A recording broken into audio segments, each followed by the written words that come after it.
ada sosok hitam yang besar, rambutnya panjang, terus warnanya juga full hitam. Kalau saya lihat itu warnanya, kulitnya itu full hitam semuanya.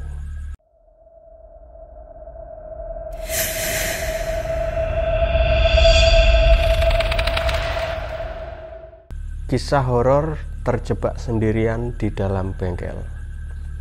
Selamat datang kembali di channelnya Rasa Misteri, di mana ada rasa pasti ada misteri.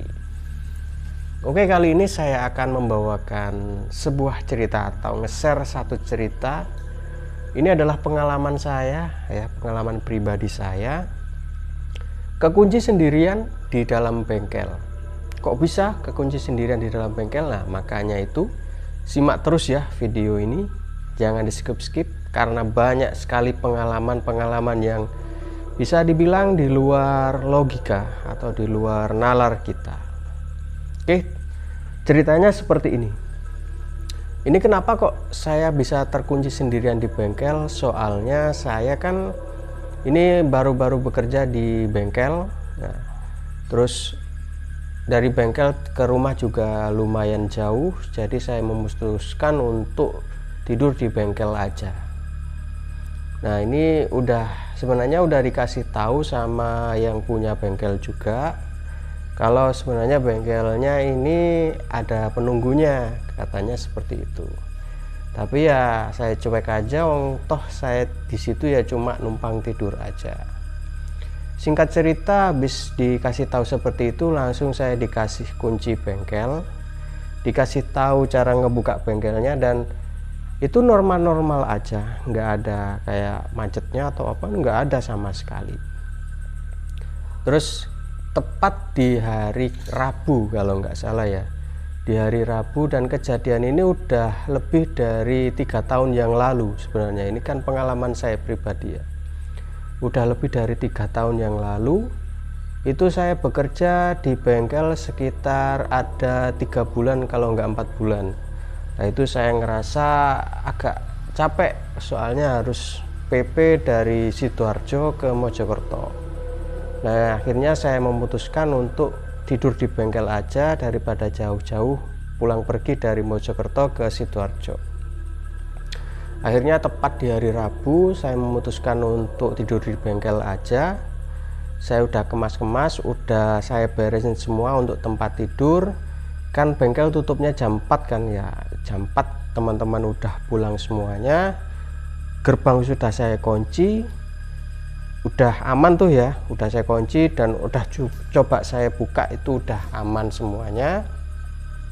Akhirnya di jam sekitar 5 itu saya nutup gerbang, kan jam 4 teman-teman udah pulang, jam 5 saya nutup gerbangnya, saya tutup. Terus saya di dalam bengkel itu kayak gimana ya, di dalam bengkel itu auranya itu nggak enak gitu loh. Apa mungkin dari udaranya ya, kan di situ pengap juga, pengap, jadi sirkulasi udaranya nggak enak lah untuk tiduran. Nah, saya memutuskan untuk keluar di bengkel ya, maksudnya di depan bengkel. Akhirnya habis maghrib saya keluar sebentar, ngabisin rokok. Habis itu sekitar jam 8-an, jam 8 saya masuk kembali ke bengkel. Habis rokok 3 batang atau 4 batang itu saya kembali lagi ke dalam bengkel. Saya mau tidur tuh, tapi kok saya ngerasa ada yang aneh ya gitu. Saya ngerasa ada yang aneh, itu kayak ada yang ngawasin gitu loh di dalam bengkel ini. Itu tapi saya cuek aja lah. Yang penting saya nggak ngapa-ngapain di situ. Saya juga nggak ganggu juga. Toh niatan saya di situ cuma tidur di bengkel aja. Akhirnya jam 8 saya tutup gerbangnya, lampu saya matiin semua, kan saya mau tidur tuh ya. Lampu saya matiin semua, tapi kok tetap nggak enak gitu loh, di hati tuh nggak enak intinya itu. Di situ ngerasa nggak nyaman sama sekali. Akhirnya lampu saya matiin, terus saya nggak enak. Akhirnya saya nyalain lagi karena nggak enaknya itu tadi. Akhirnya saya nyalain, terus saya tidur itu nggak bisa tidur. kok kurang nyaman gitu, kayak ada yang ngawasin. Tapi saya cari-cari di dalam bengkel itu nggak ada sama sekali orang, saya sendirian. Tapi memang kondisi bengkel itu agak pengap ya, jadi untuk udaranya itu kurang los lah, kalau bahasa kitanya itu, kita orang-orang bengkel itu kurang los, nggak bisa enak. Akhirnya saya memutuskan untuk ngebuka gerbang depan aja sedikit biar angin bisa masuk ke dalam. Nah ini mulai terjadi kejadian yang nggak logis ya, kalau saya bilang itu nggak logis. Kenapa? Pada saat saya mau ngebuka kunci bengkel itu nggak bisa, dan itu lama banget saya nyoba buka itu, dari jam 9-an sampai jam 10 saya coba buka kunci itu loh, nggak bisa. Nah padahal tadinya itu enak loh, nggak bisa langsung klik, itu nggak ada di situ, semuanya bisa langsung klik langsung dibuka. Tapi di jam 10 ke atas itu wah udah pasrah deh saya juga udah mulai lapar kan, saya belum makan juga, habis bekerja sore tadi belum makan juga. Sebenarnya sore tadi mau keluar tapi ya masih aras-arasen lah kalau bahasa Jawanya, masih males cari makan, nanti aja jam 9 atau jam 10 kita keluar cari makan. Nah pas jam 10 tadi itu, jam 9 ke atas tadi mau buka kunci itu nggak bisa. Wah bingung saya, gimana ini, masa ya harus kekunci semalaman di sini gitu. Akhirnya saya coba terus sampai jam 10 malam itu nggak bisa. Udah deh pasrah, udah mau tidur aja kalau gitu. Nah tidur juga nggak bisa nyenyak, seakan-akan tidur saya itu gimana ya, bener mata saya ini merem, tapi kok kelihat barang-barang yang kurang enak di hati gitu loh, yang saya maksud itu. Kalau dilihat penampakan juga ndak wujud, tapi itu di mimpi, soalnya itu di mimpi. Saya tidur, saya pejamkan mata, akhirnya di belakang bengkel, yang saya rasakan loh, seakan-akan saya ada di belakang bengkel. Terus kan di bengkel itu, di belakang bengkel kan ada pohon besar ya. Seakan-akan saya di situ, dan saya seakan-akan melihat ada sosok hitam yang besar, rambutnya panjang, terus warnanya juga full hitam. Kalau saya lihat itu warnanya, kulitnya itu full hitam semuanya. Itu saya ngelihat, tapi itu di dalam mimpi loh, bukan saya langsung lihat ini enggak, tapi itu di dalam mimpi, seakan-akan saya di situ. Akhirnya saya terbangun, terus saya langsung ke belakang dan ngecek itu tadi nggak ada apa-apa sama sekali. Udah ngerasa nggak enak, akhirnya saya pindah tempat tidur. Habis tidur di depan, karena di depan kan ada ruang tunggu tuh ya, saya tidur di situ. Akhirnya saya pindah ke sampingnya tempat tunggu itu, ruang tunggu itu tadi, di bagian apa namanya, spare part. Nah, saya tidur di dalam situ. Sejenak saya merasakan kayak ada bau wewangian, tapi itu wewangian seperti bau melati kalau nggak salah itu ya. Tapi sejenak ada, sejenak hilang, sejenak ada, sejenak hilang.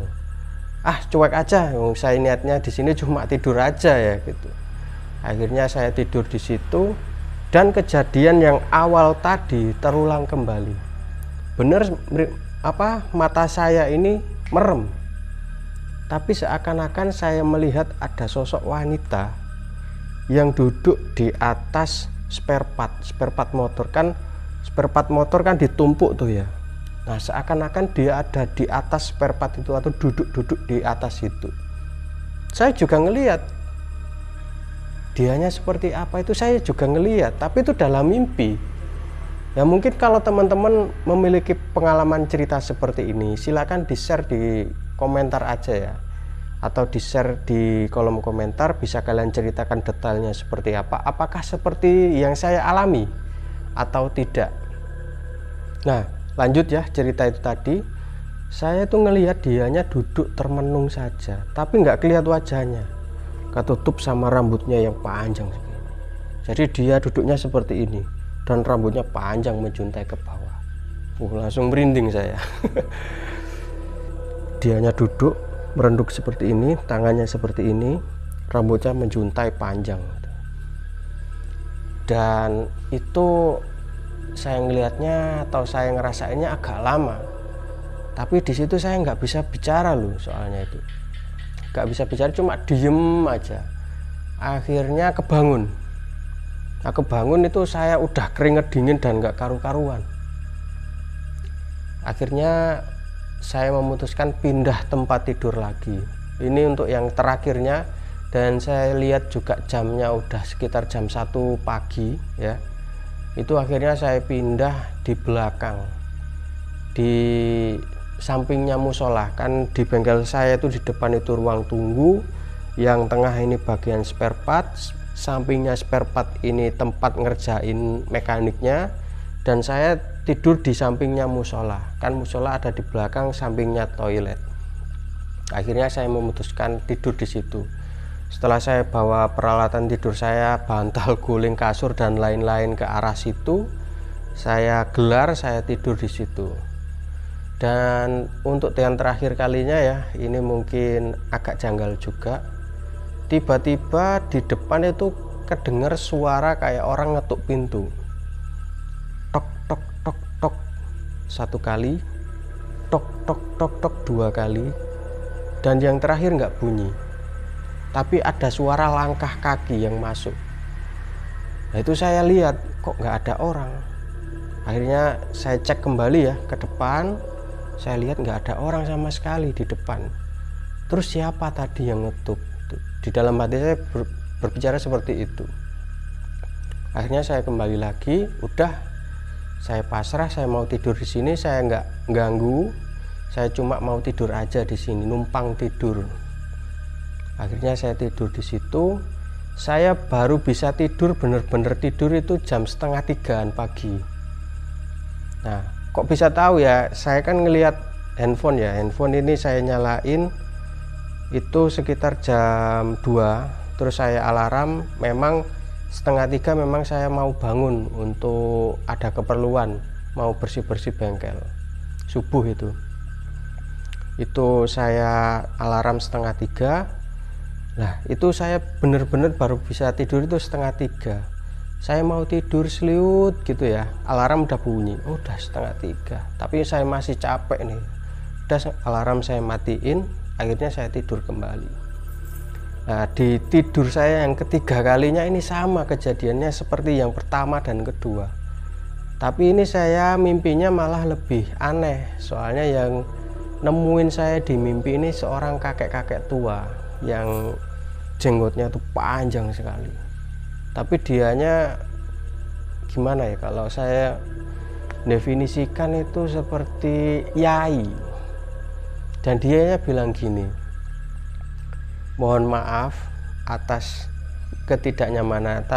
Kalau di bahasa Jawa kan aja ya biar gampang ya, sepurane le bene arek-arek ganggu sampean, iki munu cuma pertemanan atau awal kita kenalan. Kalau diartikan bahasa Indonesianya, maafin ya teman-teman saya bilang ganggu kamu, ini cuma salam perkenalan saja, bilangnya gitu. Dan saya di situ itu, di mimpi saya itu ya, di situ itu merasa seperti tentram, ayem gitu, dekat dengan orang itu. Dan akhirnya saya kebangun, dan itu udah subuh. Dan udah subuh, akhirnya saya mutusin nyoba untuk ngebuka pintunya, apakah udah bisa apa belum nih gitu. Kok bisa ya, tadi itu sekitar jam 7-an atau jam 8-an saya buka kok nggak bisa. Subuh coba saya buka, apakah udah bisa, setelah melihat sosok itu tadi. Akhirnya saya coba ke depan, saya buka, cukup sekali masukkan kunci dan saya putar, udah kebuka. Nah ini kan di luar logika ya. Tadi saya coba ya, kemarinnya ya kan jam 7 kan jam 8 kan hitungannya masuk kemarinnya ya. Kemarin sore itu saya coba buka itu nggak bisa sama sekali. Tapi kenapa sudah bertemu dengan sosok seperti itu tadi terus bisa?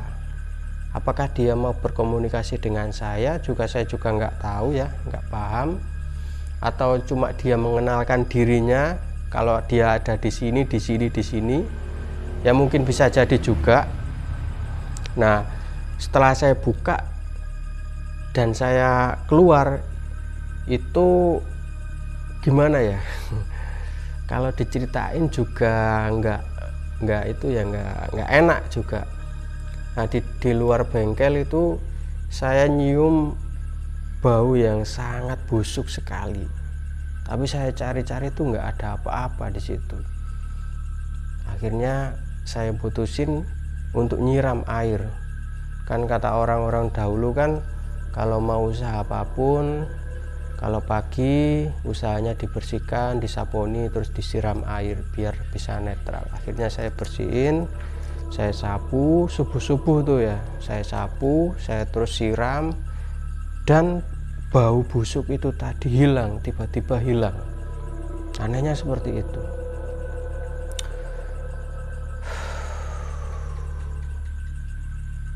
Nggak tahu kenapa ya, kok ada rasa nggak enak gitu ya kalau cerita ini ya. Soalnya ini pengalaman pribadi saya sendiri, pertama kali kerja di bengkel. Tapi ada yang lebih ekstrim lagi. Pas saya jadi kernet truk tuh, kejadiannya ada di Caruban Jombang ya, bukan Caruban luar Jawa ya, Caruban Jombang. Ini kejadiannya ya di next video aja ya kita akan ceritakan. Soalnya kalau dipikir secara logika ini nggak masuk akal, bener-bener nggak masuk akal. Kenapa kok bisa gitu? Padahal muatan truk ini besar banget, tapi kok bisa gitu ya. Di next video aja ya kita akan ceritakan. Ya mungkin itu aja ya, sekedar sharing berbagi pengalaman misteri saya. Dan jangan lupa subscribe channelnya Rasa Misteri dan like semua videonya. Kalau kalian suka silahkan kalian share ke teman-teman kalian, dan jangan lupa ya dibantu subscribe. Oke, sekian dulu ya video dari saya, semoga menghibur dan sampai jumpa di next video selanjutnya.